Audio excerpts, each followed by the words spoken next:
नमस्कार। आज बात करते हैं इन्वेस्टिंग के एक सबसे बड़े डर के बारे में, और वो है मार्केट की वॉलेटिलिटी, यानी बाजार का उतार चढ़ाव। तो चलिए सीधे मुद्दे पर आते हैं। एक बहुत ही जरूरी सवाल है जो शायद स्टॉक मार्केट को देखने का हमारा पूरा नजरिया ही बदल दे। ये जो मार्केट का उतार चढ़ाव है, ये एक रिस्क है या एक मौका? और इस सवाल का जवाब जानने के लिए हमें पहले ये समझना होगा कि आखिर मार्केट में इतना उतार चढ़ाव होता ही क्यों है, मतलब ये इतना केओटिक क्यों लगता है। और इसे समझने के लिए हम मदद लेंगे लेजेंडरी इन्वेस्टर बेंजामिन ग्राहम की। देखिए, ग्राहम ने बड़ी मजेदार बात सिखाई। वो कहते थे कि ये जो वॉलेटिलिटी है ना, ये सिस्टम की कोई गड़बड़ी नहीं है, बल्कि ये तो इंसानी फितरत का ही एक हिस्सा है। हम सब इमोशनल होते हैं ना, किसी खबर पर बहुत ज्यादा रिएक्ट कर देते हैं, और डर और लालच, ये दो चीजें तो हम पर हावी हो ही जाती हैं। तो इसका मतलब क्या हुआ? मतलब ये कि असली खतरा मार्केट के ऊपर नीचे जाने में नहीं है। असली खतरा तो तब होता है जब एक इन्वेस्टर बिना सोचे समझे, बिना किसी अनुशासन के इस उतार चढ़ाव पर रिएक्ट करता है। तो अब सवाल ये है कि इन इमोशंस को कंट्रोल कैसे करें? इसी के लिए ग्राहम ने एक बहुत ही जबरदस्त मेंटल टूल बनाया। उन्होंने एक किरदार घड़ा जिसका नाम है मिस्टर मार्केट। जरा सोचिए, पूरा का पूरा स्टॉक मार्केट एक इंसान है, एक ऐसा बिजनेस पार्टनर जो हर रोज आपके दरवाजे पर आता है। और ये पार्टनर बड़ा ही इमोशनल है। रोज आकर या तो वो आपके शेयर खरीदना चाहता है या फिर अपने शेयर आपको बेचना चाहता है। और मजे की बात यह है कि उसकी कीमतें अक्सर बिल्कुल बेतुकी होती हैं। अब ये मिस्टर मार्केट है कैसा? इसका कैरेक्टर बड़ा ही दिलचस्प है। ये हद से ज्यादा इमोशनल है। कभी कभी तो इतना खुश होता है मानो 7वें आसमान पर हो, और कभी कभी इतना दुखी कि पूछो मत। लेकिन एक चीज तय है, वो हमेशा खरीदने या बेचने का ऑफर लेकर जरूर आएगा। और यहीं पर ग्राहम का सबसे बड़ा सबक छिपा है। वो कहते हैं, उसके मूड का इस्तेमाल करो, उसके पीछे मत चलो।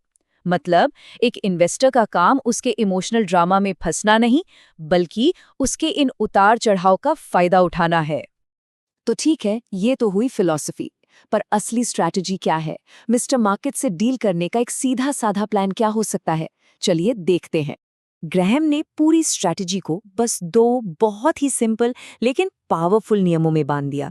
रूल नंबर 1, उसके मूड पर ध्यान ही मत दो, उसे इग्नोर करो। और रूल नंबर 2, एक्शन तभी लो जब उसकी कीमतें आपको बेतुकी या इरैशनल लगे। इसे और आसान बनाते हैं। जब मिस्टर मार्केट बहुत ज्यादा खुश, बहुत ज्यादा आशावादी हो और कीमतें आसमान छू रही हों, तब एक समझदार इन्वेस्टर सावधान हो जाता है। और जब मिस्टर मार्केट एकदम निराश हो, डरा हुआ हो और कीमतें गिरी पड़ी हों, तब समझदार इन्वेस्टर को उसमें मौका नजर आता है। याद रखिए, मिस्टर मार्केट आपकी सेवा के लिए है, आपको रास्ता दिखाने के लिए नहीं। ये रिश्ता हमेशा इन्वेस्टर की शर्तों पर होना चाहिए। उसे एक मौके की तरह देखो, किसी गुरु की तरह नहीं। और ये सब हमें एक बहुत ही जरूरी बात पर ले आता है। असली लड़ाई मार्केट से है ही नहीं, असली लड़ाई तो खुद से है।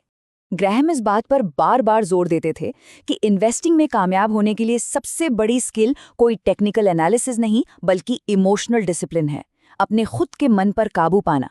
हम अक्सर क्या गलतियां करते हैं? डर के मारे सब बेच देना, लालच में आकर कुछ भी खरीद लेना, लॉस होने पर पछताना, या फिर थोड़ा प्रॉफिट होने पर ओवर कॉन्फिडेंट हो जाना।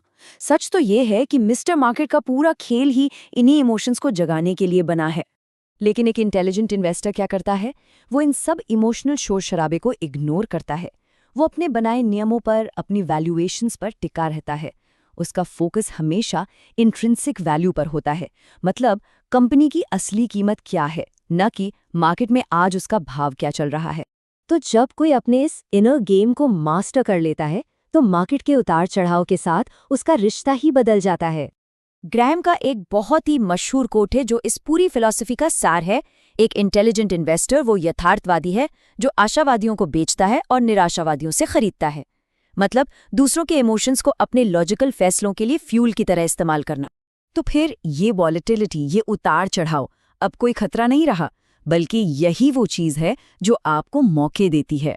मौके, जब कीमतें अपनी असली वैल्यू से बहुत नीचे गिर जाएं तब खरीदने के, और जब कीमतें बेतहाशा बढ़ जाएं तो बेचने या होल्ड करने के।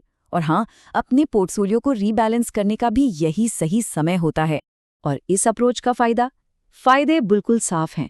आपको सस्ते में खरीदने के मौके मिलते हैं, आप मार्केट के बबल्स यानी उन्माद से बच जाते हैं, और सबसे ज़रूरी, लंबे समय में आपको बेहतर रिटर्न्स मिलते हैं। तो आखिर में सवाल फिर वहीं आकर खड़ा हो जाता है, मिस्टर मार्केट आपके लिए क्या है? आपका गाइड या आपका नौकर? क्योंकि इसी एक सवाल का जवाब ये तय करेगा कि मार्केट का उतार चढ़ाव आपके लिए डर की वजह बनता है या फिर कामयाबी का रास्ता।